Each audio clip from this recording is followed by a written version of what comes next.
അമൃത് Veni life kit presents daily news സായാഹ്ന വാർത്തകൾ powered by Pulimoottil silks KSFE in association with Joyalukkas. ഇത്തവണ first അടിക്കില്ലേ നമ്മള്?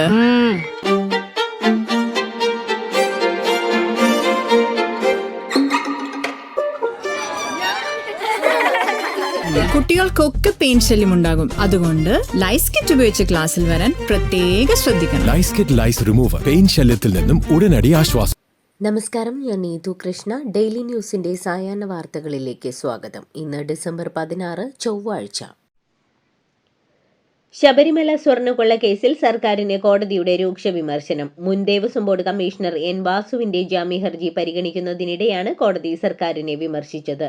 ശ്രീകോവിലിന്റെ കട്ടിലപ്പാളി 1998 സ്വർണം പൊതിഞ്ഞതായിരുന്നു എന്നത് സ്ഥിരീകരിക്കാൻ ആവശ്യമായ രേഖകൾ കോടതിയിൽ ഹാജരാക്കാൻ തിരുവിതാംകൂർ ദേവസ്വം ബോർഡിനോ SITക്കോ കഴിഞ്ഞില്ല. ഇതോടെയാണ് കോടതി സർക്കാർ നടപടികളെ ചോദ്യം ചെയ്തത്. കട്ടിളപ്പാളിയിൽ നിന്ന് സ്വർണം വേർതിരിച്ചെടുത്തു എന്ന് സ്മാർട്ട് ക്രിയേഷൻസിലെ പങ്കജ് ഭണ്ഡാരിയുടെ മൊഴി മാത്രമാണ് സർക്കാർ ഹൈക്കോടതിയിൽ സമർപ്പിച്ചത്. ഈ മൊഴിയല്ലാതെ മറ്റെന്തെങ്കിലും രേഖയുണ്ടോ എന്നും രേഖയില്ലെങ്കിൽ പിന്നെ കേസ് എങ്ങനെ നിലനിൽക്കുമെന്നും കോടതി ചോദിച്ചു. തെളിവുകളുടെ അഭാവത്തിൽ കട്ടിലപ്പാളി നേരത്തെ സ്വർണം പൊതിഞ്ഞതാണെന്ന് ദേവസ്വം രേഖകളിൽ ഒരിടത്തും പറയുന്നില്ല എന്ന നിലപാടാണ് N. വാസുവിന്റെ അഭിഭാഷകൻ സ്വീകരിച്ചിരിക്കുന്നത്. IFFKയിൽ സിനിമകൾക്ക് പ്രദർശനാനുമതി നൽകാത്തത് കേന്ദ്ര സർക്കാരിന്റെ ബോധപൂർവമായ ഇടപെടൽ മൂലമാണെന്ന് മന്ത്രി സജി ചെറിയാൻ. IFFK ലോകത്തിന് തന്നെ മാതൃകയാണ്. ഇതുവരെ ഇല്ലാത്ത പ്രശ്നമാണ് ഇപ്പോഴുണ്ടായതെന്നും സംഭവത്തിൽ ശക്തമായ പ്രതിഷേധം രേഖപ്പെടുത്തുമെന്നും അദ്ദേഹം വ്യക്തമാക്കി. സെൻസർ ചെയ്യാതെ എത്തുന്ന സിനിമകൾക്ക് സാധാരണ നൽകി വരുന്ന സർട്ടിഫിക്കേഷൻ കേന്ദ്രം നിഷേധിച്ചതോടെയാണ് പ്രതിസന്ധിയുണ്ടായത്. ഫാസിസ്റ്റ് വിരുദ്ധത പ്രമേയമായ ചാർലി ചാപ്ലിന്റെ ദ ഗ്രേറ്റ് ഡിക്റ്റേറ്റർ, സോവിയറ്റ് ചലച്ചിത്രകാരനായ സെർഗി ഐസൻസ്റ്റീന്റെ ബാറ്റിൽഷിപ്പ് പൊട്ടംകിൻ എന്നീ വിശ്വവിഖ്യാത സിനിമകൾക്കുൾപ്പെടെയാണ് കേന്ദ്രം പ്രദർശനാനുമതി നിഷേധിച്ചത്. ചലച്ചിത്രമേളയിൽ 19 ചിത്രങ്ങൾക്ക് പ്രദർശനാനുമതി നിഷേധിച്ചത് ദൗർഭാഗ്യകരമെന്ന് ശശി തരൂർ. ചിത്രങ്ങൾക്ക് അനുമതി കിട്ടാനായി കേന്ദ്രമന്ത്രിയുമായി ബന്ധപ്പെട്ടിരുന്നു. ബാക്കി ചിത്രങ്ങൾ വിദേശകാര്യ മന്ത്രാലയത്തിന്റെ പരിഗണനയിലാണ്.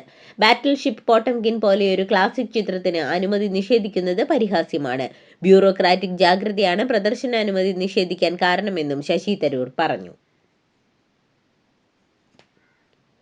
കേരള രാജ്യാന്തര ചലച്ചിത്ര മേളയിൽ പ്രദർശനാനുമതി നിഷേധിച്ച 19 സിനിമകളിൽ 4 സ്ക്രീനിംഗ് അനുമതി. Beef, once upon a time in Gaza, eagles of the republic, heart of the wolf എന്നീ സിനിമകൾക്കാണ് പ്രദർശനാനുമതി ലഭിച്ചിരിക്കുന്നത്. ബാക്കിയുള്ള 15 ചിത്രങ്ങൾ ഇപ്പോഴും പ്രതിസന്ധിയിൽ തുടരുകയാണ്. കേരളത്തിന്റെ സ്വപ്ന പദ്ധതികളിലൊന്നായ വയനാട് തുരങ്കപാത നിർമ്മാണം തടയണമെന്നാവശ്യപ്പെട്ട് വയനാട് പ്രകൃതി സംരക്ഷണ സമിതി നൽകിയ ഹർജി ഹൈക്കോടതി തള്ളി. തുരങ്കപാത നിർമ്മാണവുമായി ബന്ധപ്പെട്ടുള്ള നടപടിക്രമങ്ങളിൽ ഒരു വീഴ്ചയുമില്ലെന്ന് ഹൈക്കോടതി വ്യക്തമാക്കി. എല്ലാ അനുമതികളും പൂർത്തിയാക്കിയാണ് നിർമ്മാണം തുടങ്ങിയത്. പാരിസ്ഥിതിക പ്രശ്നങ്ങൾ ചൂണ്ടിക്കാട്ടിയാണ് പൊതു താൽപര്യ ഹർജി നൽകിയത്. തദ്ദേശ തെരഞ്ഞെടുപ്പിലെ തിരിച്ചടിക്ക് പിന്നിൽ ഭരണവിരുദ്ധ വികാരമുണ്ടായി. ഇടതുപക്ഷത്തിന്റെ ഒരു വേദിയിലും ചർച്ചയുണ്ടായിട്ടില്ലെന്ന് മന്ത്രി V. ശിവൻകുട്ടി. മന്ത്രി ഏകപക്ഷീയമായി ഒരു തീരുമാനവും എടുത്തിട്ടില്ലെന്നും നടക്കുന്നത് തെറ്റായ പ്രചാരണമാണെന്നും മന്ത്രി മാധ്യമങ്ങളോട് പറഞ്ഞു. ഹിമാലയൻ പരാജയം ഉണ്ടായിട്ടില്ല. ജനവിധി മാനിക്കുന്നു. എല്ലാ തീരുമാനവും ഏകകണ്ഠമായി എടുത്തതാണെന്നും വോട്ടിംഗ് പാറ്റേണിനെ ഭരണവിരുദ്ധ വികാരമായി കാണാൻ കഴിയില്ലെന്നും ശിവൻകുട്ടി പറഞ്ഞു. കേരള കോൺഗ്രസ് ഇടതുമുന്നണിക്കൊപ്പം തുടരുമെന്നും പാലായിലടക്കം മധ്യ കേരളത്തിൽ തിരിച്ചടിയെന്ന് വിലയിരുത്താനാകില്ലെന്നും Kerala Congress M chairman Jose K Mani. ആരും വെള്ളം കോരാൻ വരേണ്ടെന്നും വീമ്പടിക്കുന്ന തൊടുപുഴയിൽ ജോസഫ് വിഭാഗം ജയിച്ചത് 2 മാത്രമാണെന്നും പരുന്തിന്റെ പുറത്തിരിക്കുന്ന കുരുവിയുടെ അവസ്ഥയാണ് ജോസഫ് വിഭാഗത്തിനെന്നും സംഘടനാപരമായി കേരള കോൺഗ്രസിന് ലഭിക്കേണ്ട വോട്ടുകൾ ലഭിച്ചിട്ടുണ്ടെന്നും ജോസ് കെ മാണി പറഞ്ഞു.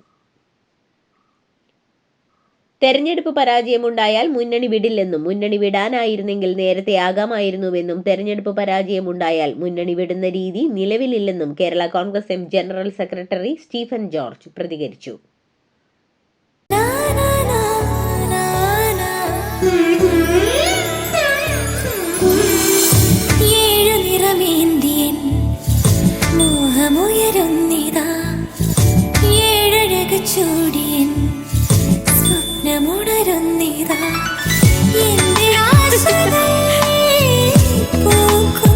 പട്ടിന്റെ കയ്യൊപ്പ് സിൻസ് 1924 പുളിമൂട്ടിൽ സിൽക്സ്.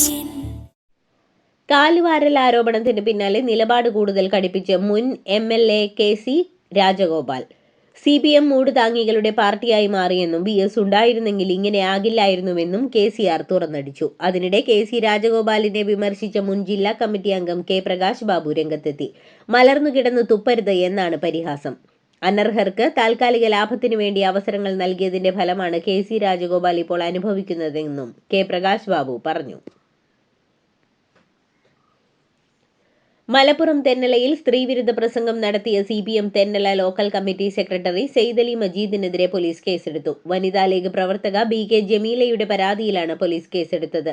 സ്ത്രീയുടെ മാന്യതയെ അപമാനിക്കൽ, ഭീഷണിപ്പെടുത്തൽ തുടങ്ങിയ വകുപ്പുകളാണ് ചുമത്തിയിരിക്കുന്നത്. വോട്ടിനു വേണ്ടി വിവാഹം കഴിച്ചുകൊണ്ടുവന്ന പെണ്ണുങ്ങളെ കാഴ്ചവെക്കരുത് തുടങ്ങിയ പരാമർശമാണ് സെയ്ദലി മജീദ് നടത്തിയത്. പ്രസംഗം വിവാദമായതോടെ സെയ്ദലി ഇന്നലെ ഖേദപ്രകടനം നടത്തിയിരുന്നു. പാലക്കാട് CPMന് വീണ്ടും തിരിച്ചടി. 30 വർഷം ഭരിച്ച വടക്കാഞ്ചേരി പഞ്ചായത്ത് CPMന് നഷ്ടമായി. CPM മുൻ ബ്രാഞ്ച് സെക്രട്ടറിയുമായി കൈകോർത്താണ് കോൺഗ്രസ് പഞ്ചായത്ത് തിരിച്ചുപിടിച്ചെടുത്തത്. പാർട്ടി നടപടി നേരിട്ട് സ്വതന്ത്രനായി മത്സരിച്ച് ജയിച്ച മുൻ ബ്രാഞ്ച് സെക്രട്ടറി പ്രസാദിനെ പഞ്ചായത്ത് പ്രസിഡന്റാക്കും. 30 വർഷത്തിന് ശേഷമാണ് വടക്കാഞ്ചേരി പഞ്ചായത്തിൽ UDF അധികാരത്തിലെത്തുന്നത്. SNDP general secretary Vellappally Natesan മുഖ്യമന്ത്രിയുടെ കാറിൽ വന്ന സംഭവവുമായി ബന്ധപ്പെട്ട് വ്യാജ പ്രചാരണം നടക്കുന്നുവെന്ന് മന്ത്രി സജി ചെറിയാൻ. ഡോർ തുറന്ന് വെള്ളാപ്പള്ളി തന്നെയാണ് കാറിൽ കയറിയത്. പ്രായമുള്ള ആളല്ലേ, നടക്കാൻ ബുദ്ധിമുട്ടുള്ളതുകൊണ്ട് കയറിയതാവും. അതിൽ എന്താണ് തെറ്റ്? മാധ്യമങ്ങൾ സംഭവം വളച്ചൊടിച്ചെന്നും പ്രതിപക്ഷത്തിന് വേറൊരു പണിയുമില്ലെന്നും മന്ത്രി സജി ചെറിയാൻ പറഞ്ഞു. രാഹുൽ മാങ്കൂട്ടത്തിലിനെതിരെ പരാതി നൽകിയ അതിജീവിതയെ സൈബർ അധിക്ഷേപം നടത്തിയെന്ന കേസിൽ സന്ദീപ് വാര്യരുടെ മുൻകൂർ ജാമ്യാപേക്ഷ പരിഗണിക്കുന്നത് വ്യാഴാഴ്ചയിലേക്ക് മാറ്റി. അതിജീവിതയുടെ പരാതിയിൽ സന്ദീപ് വാര്യരടക്കം 6 പേർക്കെതിരെയാണ് സൈബർ പോലീസ് കേസെടുത്തത്. മഹിളാ കോൺഗ്രസ് പത്തനംതിട്ട ജില്ലാ സെക്രട്ടറി രഞ്ജിത പുളിക്കനാണ് 1-ാം പ്രതി. കോൺഗ്രസ് അനുകൂലിയായ അഭിഭാഷക ദീപ ജോസഫ് 2-ാം പ്രതിയും ദീപ ജോസഫ് എന്നു പേരുള്ള മറ്റൊരു അക്കൗണ്ട് ഉടമ 3-ാം പ്രതിയുമാണ്.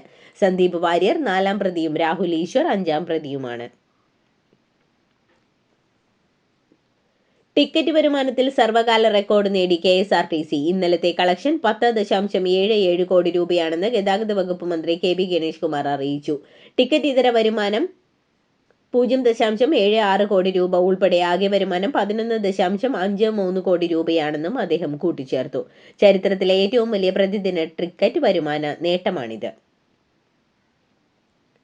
സംവിധായകനും മുൻ MLAയുമായ PT കുഞ്ഞുമുഹമ്മദിനെതിരായ ലൈംഗികാതിക്രമ കേസിൽ ചലച്ചിത്ര അക്കാദമിക്ക് പോലീസ് നോട്ടീസ് നൽകും. തനിക്കുണ്ടായ ദുരനുഭവം അക്കാദമി ഭാരവാഹികളെ അറിയിച്ചിരുന്നുവെന്ന് ചലച്ചിത്ര പ്രവർത്തക മൊഴി നൽകിയിട്ടുണ്ട്. ജൂറിയുടെ വിശദാംശങ്ങൾ, ഹോട്ടൽ ബുക്കിംഗ് വിവരങ്ങൾ എന്നിവയും ആവശ്യപ്പെടും. കഴിഞ്ഞ മാസം 6-ന് ഹോട്ടലിൽ വെച്ച് കുഞ്ഞുമുഹമ്മദ് മുറിയിലേക്ക് വിളിച്ച് മോശമായി പെരുമാറിയെന്നാണ് പരാതി. ഡിസംബർ പകുതിയായതോടെ മൂന്നാറിൽ തണുപ്പ് തുടങ്ങി. സീസണിലെ ഏറ്റവും താഴ്ന്ന താപനിലയായ 3 ഡിഗ്രി സെൽഷ്യസ് ഇന്നലെ രേഖപ്പെടുത്തി. നല്ലതണ്ണി, തെന്മല, ചിറ്റുവര, ചെണ്ടുവര എസ്റ്റേറ്റിലെ ലോവർ ഡിവിഷൻ എന്നിവിടങ്ങളിലാണ് താപനില ഇന്നലെ രാവിലെ 3 ഡിഗ്രി സെൽഷ്യസിലെത്തിയത്. വരും ദിനങ്ങളിൽ താപനില 0-ലെത്തുമെന്നാണ് പ്രതീക്ഷിക്കുന്നത്. തദ്ദേശ തെരഞ്ഞെടുപ്പിൽ തോറ്റതിന് ആത്മഹത്യയ്ക്ക് ശ്രമിച്ച UDF സ്ഥാനാർത്ഥി മരിച്ചു. ചെറിയ കോണി സ്വദേശി വിജയകുമാരൻ നായരാണ് മരിച്ചത്. 59 വയസ്സായിരുന്നു. തെരഞ്ഞെടുപ്പിൽ അരുവിക്കര ഗ്രാമപഞ്ചായത്തിലെ മണമ്പൂർ വാർഡിൽ UDF സ്ഥാനാർത്ഥിയാണ് വിജയകുമാരൻ നായർ മത്സരിച്ചത്. തെരഞ്ഞെടുപ്പിൽ തോറ്റതിൽ മനോവിഷമം ഉണ്ടായിരുന്നതായി ബന്ധുക്കൾ അറിയിച്ചു.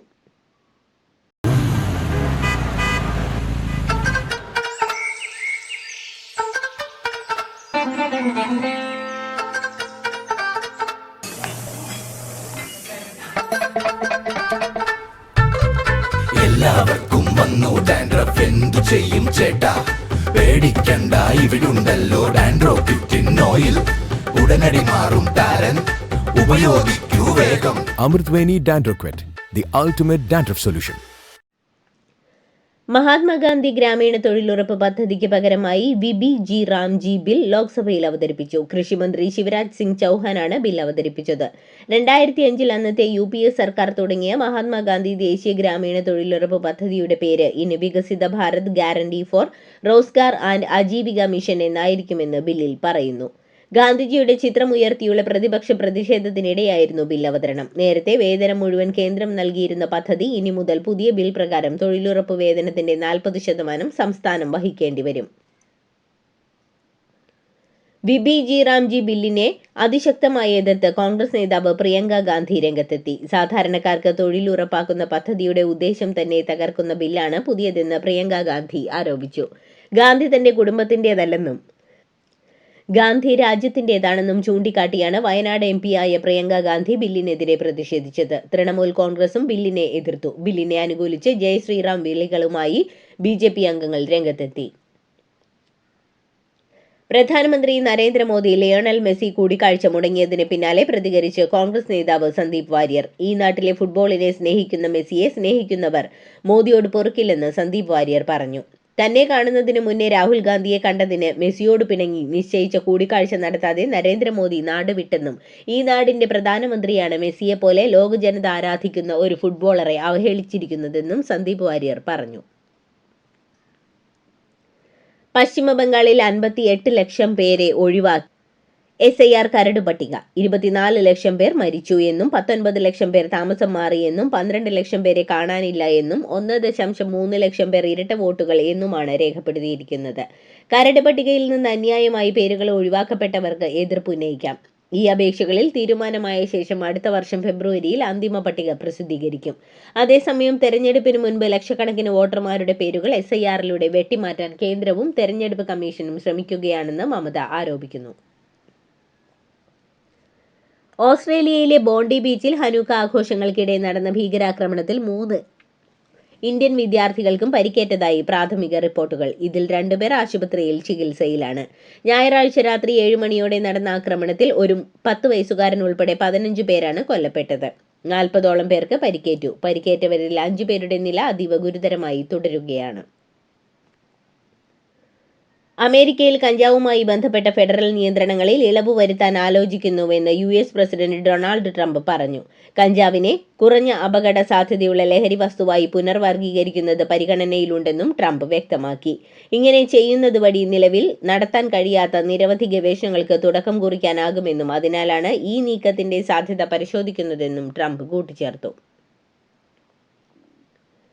നാഷണൽ ഹെറാൾഡ് കേസിൽ ED സമർപ്പിച്ച കുറ്റപത്രത്തിൽ ദില്ലി റൌസ് അവന്യൂ കോടതി ഇടപെടാൻ വിസമ്മതിച്ചു.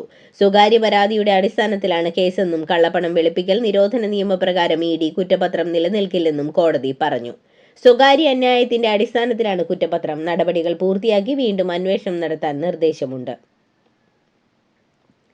BBCക്കെതിരെ ഉടൻ തന്നെ കേസ് ഫയൽ ചെയ്യുമെന്ന് അമേരിക്കൻ പ്രസിഡന്റ് ഡൊണാൾഡ് ട്രംപ്. ഇന്ന് വൈകിട്ട് അല്ലെങ്കിൽ നാളെ രാവിലെ തന്നെ കേസ് നൽകുമെന്നും അദ്ദേഹം കൂട്ടിച്ചേർത്തു. BBCയിൽ നിന്ന് $1 ബില്യൺ നഷ്ടപരിഹാരം ആവശ്യപ്പെട്ട് കേസ് നൽകുമെന്ന് അദ്ദേഹം ആദ്യം ഭീഷണി മുഴക്കിയതിന് 1 മാസം കഴിഞ്ഞാണ് പുതിയ പ്രതികരണം. അവർ വാക്കുകൾ തന്റെ വായിൽ കുത്തിവെച്ചു. AI പോലുള്ള എന്തെങ്കിലും ഉപയോഗിച്ചാണ് അത് ചെയ്തതെന്ന് തോന്നുന്നുവെന്നും ട്രംപ് പറഞ്ഞു. ഇതോടുകൂടി ഡെയിലി ന്യൂസിന്റെ ഇന്നത്തെ സായാഹ്ന വാർത്തകൾ സമാപിക്കുന്നു. ഡെയിലി ന്യൂസിനു വേണ്ടി വാർത്തകൾ വായിച്ചത് നീതു കൃഷ്ണ. DailyNewsLive.in വാർത്തകൾ വിരൽ തുമ്പിൽ.